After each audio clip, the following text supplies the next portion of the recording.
Hi, my name is Tara, and I'm a licensed physical therapist assistant at Spring Hill Memorial Hospital.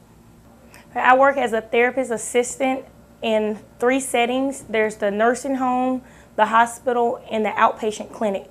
My typical day consists of me mainly working in the senior residence setting, which is a nursing home for short-term rehabilitation. In the nursing home setting, there may be a patient here that has previously had a stroke. Once they leave the hospital, this is the next step. What you generally go in once that plan of care has been initiated by the physical therapist, I will go in as the physical therapist assistant and I will follow that plan accordingly. Now within my job scope is my discretion on what exercises to choose, how many exercises to do. This is part of kind of what you learn in school to know where to take it and what level to take it on. So I typically will go get a patient, or the patient will be brought down to the gym.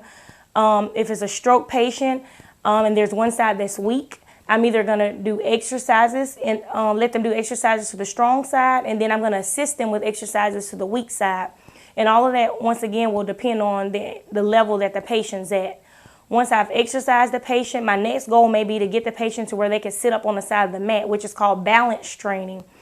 Once you do that, all of this stuff plays a part in a patient being able to stand up and walk like a normal person does in everyday living. You have steps before you can work on balance, you have to exercise the patient to get them stronger. Before the patient can stand and walk, you have to work on balance. All of it kind of coincides together. And your typical plan is to just try to get that patient as active and independent as possible, either to go home without assistive device, which is like a walker, a cane, or crutches, or to go home with one. Typically, I work about 35 to 40 hours a week, but in this field, there's very great flexibility. You can be a part-time physical therapist assistant, you can be full-time, or you can even be someone that works overtime. It all depends on what job you choose and what company you go with. Here, I work about 35 to 40 hours a week. I generally don't do overtime, and what that consists of is, here at this setting, is very flexible. You can get here between 8, 9. The earlier you get here, you're still going to have the same amount of patients, which is typically planned for an 8-hour day.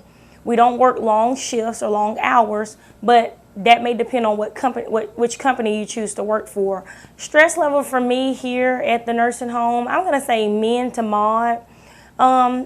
This job is pretty laid back and easy. The only thing that would cause external stress to me would be maybe, if you have a patient that's struggling with family issues and you're trying to rehabilitate that patient, and it just all depends on how you handle stress. It could be upsetting to you at first, and if you see a patient that's sad, and that level goes up and down, but with experience, you learn to kind of just focus on what you have going on with the patient, and while at the same time being compassionate to the patient, but remembering your goal is to rehabilitate, because if you don't do that, you'll keep a high stress level on this job. The general requirements for this program is a 2-year associate degree. You would generally have to take a few prerequisites, which may consist of maybe a biology class, some math, chemistry, a few science. The focus is science and math. And then once you get in the program, you'll focus more particularly on the field, like exercise classes, kinesiology, therapeutic exercises with rehabilitation. Once you've taken those classes, somewhere in that course study, you're going to have to do clinicals. And on these clinicals, you visit different settings, nursing home, hospital, outpatient, and you're just required to get a few hours, depending on how long the semester is for that clinical. Once that's done and you complete all of your assignments, you've done your clinical studies, within the course study, you'll have what they call practicals. Some of these are comprehensive and some are just behind each lesson. And with those is you go in, you role play. Your teacher will usually play as a patient, and you're the therapist. And what they're grading you on is your ability to treat that patient within the guidelines for their particular diagnosis. If you pass all of that successfully, all of your core studies and your clinical rotations, you've completed the program. But once you're done with the program, you're required to take whatever state you're in, a national licensure, and which will give you your license.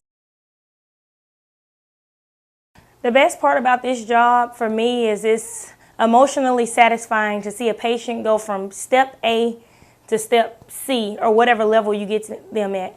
it gives gratification to me to be able to see a patient that wasn't able to walk and with their hard work be able to now exercise and do things for themselves, or maybe sometimes a patient that wasn't motivated, that was sad, that was depressed, and when you give them that little sense of hope with exercises and, you know, at whatever state they're at, basically you're in there not only as a therapist but as a motivational speaker to help these patients realize that life is not over with that whatever health challenges you have now.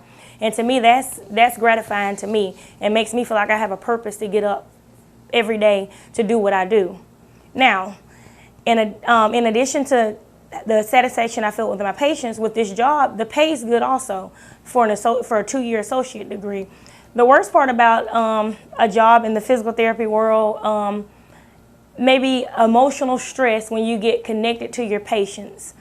You know, you build this bond with patients, and sometimes, you know, there's just personal things going on.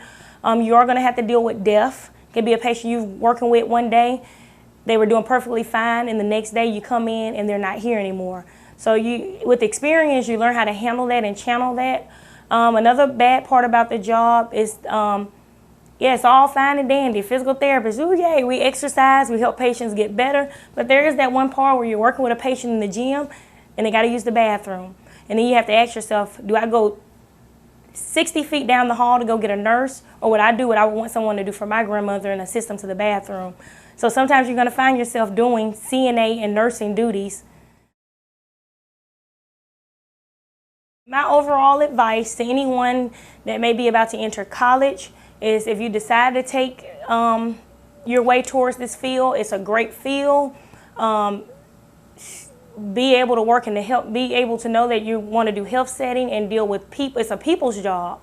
So you have to be able to be a talker and a teacher and at the same time a therapist. So it's a great career if you don't have any problem with doing any of those things and you like the health field. Anybody that's already in the program, my advice to you is to stay focused, always stay ahead with your reading, and to know that learning doesn't stop with your licensure. It's a lifelong learning process. You should always stay updated and educated on new and inventive things that they come up with your field. So you'll always be learning, and you can always expand with the years your knowledge to give the best care you can to the patient.